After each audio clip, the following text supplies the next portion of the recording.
Okay, in this video I want to pull together everything we've talked about polynomials and try and come up with really awesome graphs of those polynomials. So let's start by thinking about the things that we've talked about up until now. We talked about the end behavior, which is based on the leading term, mainly its degree and its lead coefficient, and my leading term here is x cubed. So we would have the same end behavior as x cubed, which is up and to the right, down and to the left. So the ending outside edges of the graph would look something like this, which we could describe as y goes to infinity as x goes to infinity, y goes to minus infinity as x goes to minus infinity. But for now, I'm just going to think about it in terms of that picture. So that's our end behavior.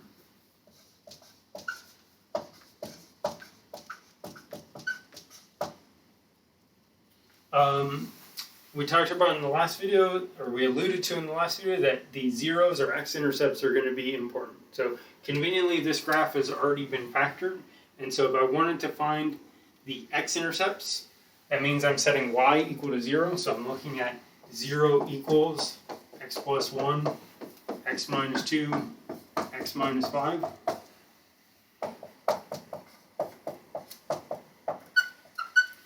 And so we would have x-intercepts, x is -1, +2, +5.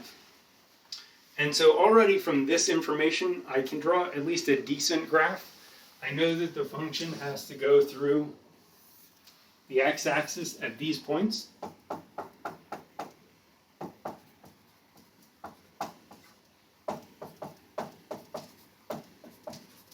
-1, +2, +5, and I know the end behavior has to be going up and to the right and down and to the left.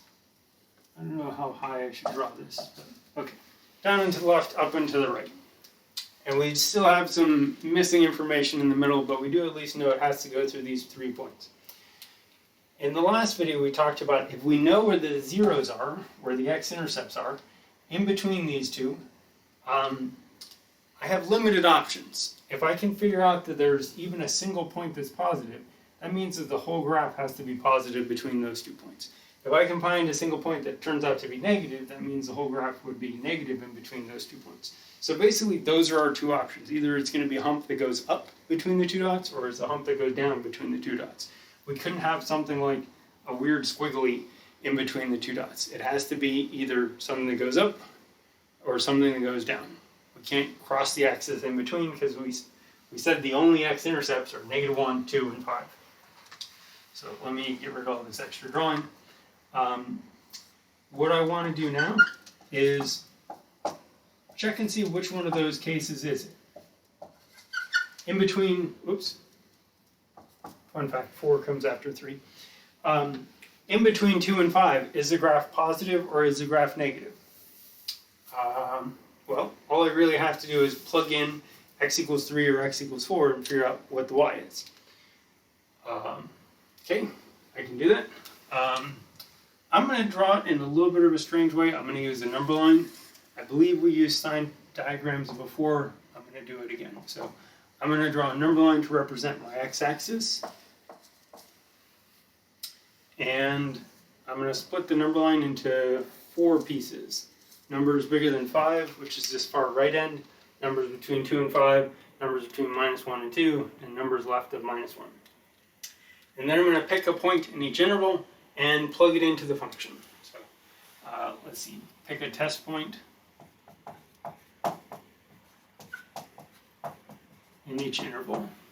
So my favorite number between -1 and 2 is probably 0. My favorite number between 2 and 5 is probably 3. My favorite number bigger than 5 would probably be 6. And my favorite number smaller than -1, I'm going to pick -2. Okay, so I'm supposed to plug those numbers into the function and determine if the function is a positive number at 3 or a negative number at 3. It's one or the other. Okay, so plugging in 3, I could either plug in 3 here, 3 cubed minus 6 times 3 squared plus 3 times 3 plus 10. That sounds like a nightmare. I'm not going to do that. I'm going to use the factored version. So I'm going to plug 3 into the factored version of the polynomial. So I'll be multiplying 3 plus 1, 3 minus 2, and 3 minus 5, which means 4 times a 1 times a negative 2, which is negative 8.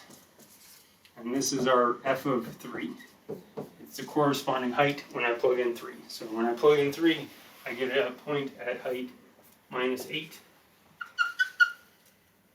Okay, so it has to be below the x-axis, or the y's are negative.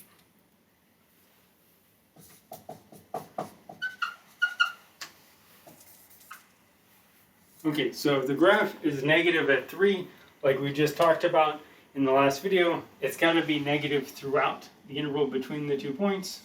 So it's got to look something like that. And we could plug in more points if we wanted to know exactly like where's the minimum going to be, but at least for a decent picture, plugging in 3 and getting, oh, it's got to be negative, good enough. That tells me which direction the hump is going to go. And then I just repeat for each of the other intervals. So if I plug in 6, 6 plus 1, 6 minus 2, 6 minus 5. That would be a 7 times a 4 times a 1, which is 28. I don't really care that it's 28, I only care that it's positive. And so right of 5, we plugged in 6 and we got a positive number, so I guess the graph has to be just positive the entire time right of 5. So I guess my initial arrow for the end behavior was a little too far to the right. That's okay. As long as our graph is going up and to the right, we're agreeing with our end behavior. Same thing for x equals 0. If I plug in 0, 0 plus 1,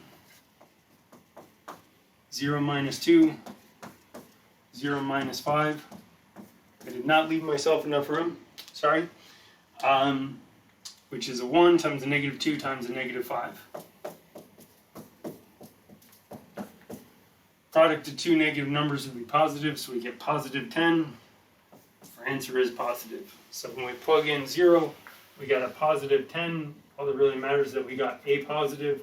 So in between the two x-intercepts, we have to be positive. Again, always in between two x-intercepts, you're either going to be positive or you're going to be negative, which means either you're going to have a hump going up or a hump going down. If I plug in negative 2, we have minus 2 plus 1, minus 2, minus 2, and minus 2, minus 5. And this is the point where I lose interest in the problem. I don't really care what the number was. We said this was 10. I didn't even put 10 on the number line or on the y-axis. I don't really care how high the point is. I just want to know if it's positive or negative.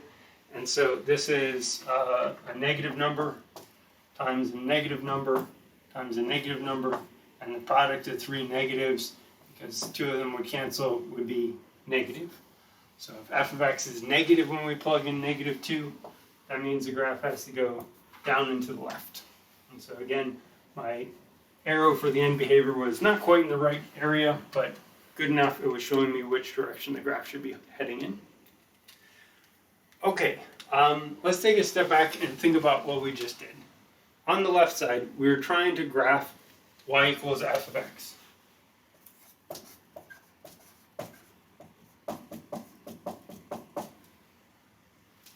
On the right, all this nonsense, we've seen this before when we were trying to solve an inequality. When we're trying to solve a polynomial greater than 0, or greater than or equal to 0, or less than 0. We drew a number line, we split the number line up into pieces, and then we checked the signs in each piece. And so basically, all I'm doing is I'm using the inequality problem that we've done before to help us draw a graph. If the graph is negative on the far left, it's got to be below the x-axis. If it's positive in this first middle region, it's got to be above the x-axis, because positive heights would be above. If it's negative in the region, in the third region, it's got to be below. If it's positive in the fourth region, it's got to be above. Something I should also point out, this is the way I think through a problem, is I think about solving an inequality or using a sign test, and then from that sign test, the pluses and minuses, drawing some facsimile of the picture. Alternatively, we would do the exact same work if we instead thought about, let me just plot a bunch of points, figure out what the function looks like, and then once I know what the function looks like, I should be able to solve the inequality. So if you want to draw the picture using x-intercepts and then plug in some extra points to tell where it's positive and negative. That's essentially all we're doing when I plug in these numbers. Then I can say, okay, it's greater than 0 between -1 and 2. It's greater than 0 from 5 to infinity. Okay, just wanted to highlight this tie-in between graphing a function and solving an inequality. They're doing the same thing. We're just showing our work a little bit different ways.